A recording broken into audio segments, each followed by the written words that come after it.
मुश्किलें ही दिल के इरादों को आजमाती है, स्वप्न के पर्दे निगाहों से हटाती है। मतहर हौसला गिरकर है मुसाफिर, ये ठोकरें ही इंसान को चलना सिखाती है। नमस्कार, मैं हूं मनोज कुमार और आप देख रहे हैं हमारा चैनल मिस्टर मनोज एंकर। आज है 6 अगस्त, दिन है गुरुवार। आइए सबसे पहले बक्सर जिले के सुर्खियों पर डालते हैं एक नज़र। जिले में कोरोना की कुल संख्या बढ़कर पहुंच गई है 1330। नया भोजपुर ओपी के गोपाल डेरा में दो पक्षों के बीच हुई मारपीट, गुस्सा आए लोगों ने NH-84 को किया जाम। राजपुर थाना क्षेत्र के मगराव गांव निवासी दो युवकों का उत्तर प्रदेश के गहमर थाना क्षेत्र में देवल गांव के समीप हुआ सड़क दुर्घटना। सोनवर्षा ओपी के अंतर्गत दलित बस्ती में छेड़खानी का आरोप लगा एक चौकीदार पर। राम जन्मभूमि अयोध्या में भव्य श्री राम मंदिर की रखी गई आधारशिला। जिले के लोगों ने दीपोत्सव मनाकर किया अपने खुशी का इजहार। इटाढ़ी थाना क्षेत्र के डिहरिया गांव में संस्कृत उच्च विद्यालय के 2 कमरों को असामाजिक तत्वों के द्वारा किया गया ध्वस्त। कोरोना को हराकर लौट चुके बाल गृह में अधीक्षक के पद पर तैनात व्यक्ति की हुई करंट लगने से दुखद मृत्यु। तो आइए आप खबरों को पढ़ते हैं विस्तार से। सबसे पहले तो हम आपको कोरोना अपडेट देते हैं और आपको ये बता दें कि हमारे ज़िले में कोरोना की जो स्थिति है वो बहुत ही दुखद है। लगातार कोरोना के मामले बढ़ते जा रहे हैं। कल 95 लोगों में कोरोना होने की पुष्टि की गई थी। अब हमारे यहाँ आंकड़ा कुछ ऐसा है कि 1330 हो गए हैं कोरोना के मरीज, ठीक हुए हैं 738, जबकि एक्टिव केसेस की संख्या है 592, मृत्यु अभी तक हुई है 2। यहाँ पर मैं आपको बताना चाहूँगा कि जो एक्टिव केस है वो लगातार बढ़ रहा है। रिकवर्ड लोगों की संख्या बड़ी स्लो रेट से चल रहा है। पहले रिकवरी फास्ट हो रहा था, अभी के कुछ समय से रिकवरी का रेट बड़ा स्लो हो गया है। 1330 मामले हो जाना हमारे बक्सर ज़िले में अकेले यह निश्चित तौर पर दुखद है। यहाँ पर एक और बात निकल कर सामने आ रही है कि कई लोगों के मन में, कल भी मैंने वीडियो में कहा था कि प्रशासनिक लोगों को सामने आना चाहिए, सरकार को जवाब देना चाहिए, मेडिकल टीम को जवाब देना चाहिए। लोगों में अविश्वास है, लोगों को यकीन नहीं हो रहा। जिन कोरोना संक्रमित मरीजों से मेरी बात हुई या उनके परिवार वालों से मेरी बात हुई, कई ऐसे मामले निकल कर आए जिनमें लोगों ने ये कहा कि उनकी कोरोना जांच हुई और उनमें कोरोना पाया गया, लेकिन उनका शरीर पूर्ण रूप से स्वस्थ है। उनका ये कहना है उनके शरीर में किसी भी प्रकार का लक्षण नहीं है।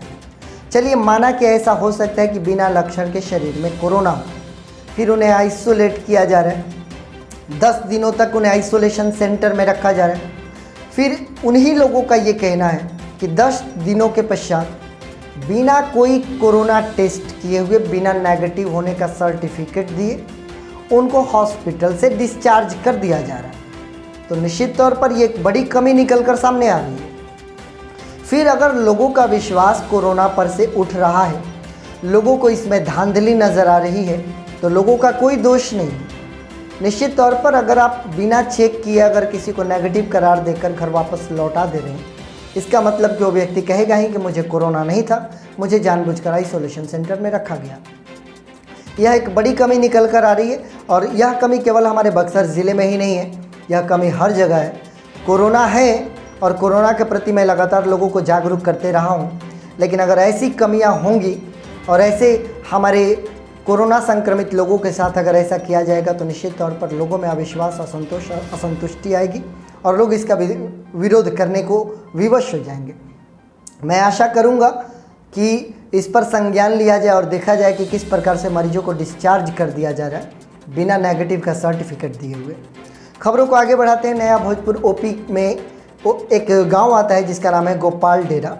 गोपाल डेरा के 2 पक्षों में मारपीट का मामला हुआ। मारपीट इतना गंभीर हो गया कि लोगों ने सड़क तक जाम कर दिया। NH-84 को कई घंटों तक जाम किए रखा। बताया ये जा रहा है कि जो NH-84 पर 4 लेन का निर्माण किया जा रहा है, उसके लिए भूमि अधिग्रहण का कार्य चल रहा है। गोपाल डेरा के एक पक्ष की ज़मीन उस भूमि अधिग्रहण के दायरे में आती है। सरकार ने उस ज़मीन पर अधिग्रहण कर लिया है, मुआवजा उन्हें दे दिया है। मुआवजे को लेकर उस ज़मीन के 2 मालिकाना हक वाले परिवारों के बीच ये लड़ाई है। लड़ाई पहले भी होती रही है, लेकिन कल इस लड़ाई ने भीषण रूप ले लिया। बड़ी जमकर मारपीट हुई, लोगों ने सड़क जाम किया, थाने की टीम वहाँ पर पहुँची, लोगों को जाम हटाने के लिए उनको समझाया, लेकिन लोग मानने को तैयार नहीं हुए। अंततः पुलिस को बल प्रयोग करना पड़ा और बल प्रयोग करके लोगों को वहाँ से भगाना पड़ा, सड़क जाम को छुड़ाना पड़ा। सड़क जाम छूटने के पश्चात दोनों पक्षों ने एक दूसरे पर प्राथमिकी दर्ज कराई है। कई लोगों को नामजद किया गया है। मामला तब नाटकीय ज़्यादा हो गया जब दोनों पक्षों की एफआईआर के बाद पुलिस ने एक और एफआईआर किया और उन लोगों को नामजद किया जिन लोगों ने सड़क को जाम किए हुए था और पुलिस को इतनी परेशानी उठानी पड़ी जाम को हटाने में। पुलिस ने 29 नामजद को अभियुक्त बनाया है जाम करने के खिलाफ और कई लोगों को अज्ञात लोगों पर प्राथमिकी दर्ज की गई है। तो कुल मिलाकर 3 मामले इसमें दर्ज हो गए एक लड़ाई में, और पुलिस अब मामले की आगे की जांच पड़ताल करेगी और उम्मीद है कि दो पक्षों के बीच जो विवाद है इसको जल्द से जल्द निपटा दिया जाए, अन्यथा झगड़े लड़ाई आगे भी होते रहेंगे। आगे बढ़ते हैं। राजपुर थाना क्षेत्र से एक दुखद खबर निकलकर सामने आ रही है। राजपुर में एक गांव आता है जिसका नाम है मंगराओं। वहाँ उस गांव के निवासी अपने किसी रिश्तेदार से मिलने के लिए उत्तर प्रदेश गए हुए थे। 2 मित्र थे जो एक ही बाइक पर अपने रिश्तेदार से मिलकर अपने वापस गांव की ओर लौट रहे थे। रास्ते में ही गहमर थाना क्षेत्र के देवल गांव के समीप उनकी बाइक एक 4 पहिया वाहन से टकरा गई और टक्कर इतनी भीषण थी कि मौके पर ही विमलेश कुमार जिनकी उम्र 25 वर्ष थी उनकी मृत्यु हो गई और रुस्तम जिनकी उम्र 24 वर्ष थी वो गंभीर रूप से घायल हो गए। सड़क दुर्घटना ने एक बार फिर से एक परिवार के चिराग को बुझा दिया। मैं लगातार ये आप लोगों से प्रार्थना करता हूँ, आप लोगों को सलाह देता हूँ कि सड़क पर जब आप बाइक को लेकर चल रहे हैं तो आप अपने स्पीड को नियंत्रण में रखें। ख़ासतौर से जब भी हम अपने बाइक पर होते हैं हम ऐसे ही बाइक चलाएं कि अपने मंजिल तक पहुंचने के बाद फिर हम लौट कर आ सकें और अपने परिवार वालों से मिल सकें। फिलहाल एक परिवार ने अपने घर के चिराग को खो दिया और निश्चित तौर पर यह एक दुखद घटना है। आगे बढ़ते हैं। सोनवर्षा ओपी के रामनगर में दलित बस्ती में एक चौकीदार के द्वारा छेड़खानी करने का मामला प्रकाश में आया है। जो प्राथमिकी दर्ज कराई गई है दलित बस्ती के लोगों के द्वारा, उस प्राथमिकी के अनुसार चौकीदार नशे में धुत होकर दलित बस्ती में प्रवेश की, महिलाओं से छेड़खानी की। लोगों ने जब ये देखा तो विरोध किया और जमकर चौकीदार की पिटाई कर दी। पिटाई होने के बाद चौकीदार फिर वापस गए, फिर वापस लौट कर अपने मित्रों के साथ और दलित बस्ती की एक झोपड़ी में आग लगा दी। इस पर दलित बस्ती के लोगों का गुस्सा चरम पर हो गया। अगली सुबह जिला मुख्यालय वो पहुंचे एसपी से मुलाकात करने के लिए। मामले की गंभीरता को देखते हुए जिला प्रशासन ने तुरंत आदेश दे दिया और चौकीदार तेज नारायण यादव को गिरफ्तार कर लिया गया। अब मामले की जांच पड़ताल की जाएगी, दोषी पर कार्रवाई की जाएगी। उम्मीद है कि जिला प्रशासन निष्पक्षता से जांच करेगी। अगर वास्तव में तेज नारायण यादव दोषी हैं तो उन पर कार्रवाई हो, मामला अगर कुछ और है तो उसको भी संज्ञान में लिया जाए और निष्पक्षता से जांच पड़ताल की जाए।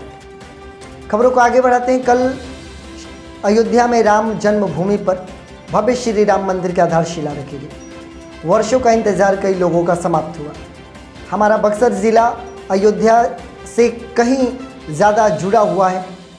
बक्सर और अयोध्या का एक रिश्ता बनता है क्योंकि बक्सर में प्राचीन काल में पुराणों के अनुसार यही वो भूमि है जहाँ पर मर्यादा पुरुष श्री राम अपने युवा अवस्था में महर्षि विश्वामित्र से शिक्षा ग्रहण करने के लिए इसी बक्सर में आया करते थे। तो निश्चित तौर पर कल जब मंदिर के आधारशिला रखी गई तो बक्सर ज़िले वासियों के बीच खुशी की लहर थी और लोगों ने दीपोत्सव मनाकर अपनी खुशी का इजहार किया और उनके मंदिर बनने का इंतज़ार जो समाप्त हुआ उसके प्रति लोगों ने खुशी जाहिर की। खबरों को आगे बढ़ाते हैं। टाड़ी थाना क्षेत्र के डिहरिया गांव में एक विद्यालय के 2 कमरों को ध्वस्त करने का मामला आया है। प्रधानाचार्य के अनुसार डिहरिया गांव में एक संस्कृत उच्च विद्यालय है जहां पर पहले भी कई बार चोरी की जा चुकी है। रात में गांव के ही असामाजिक तत्वों के द्वारा इस विद्यालय के 2 कमरों को मशीन लगाकर गिरा दिया गया।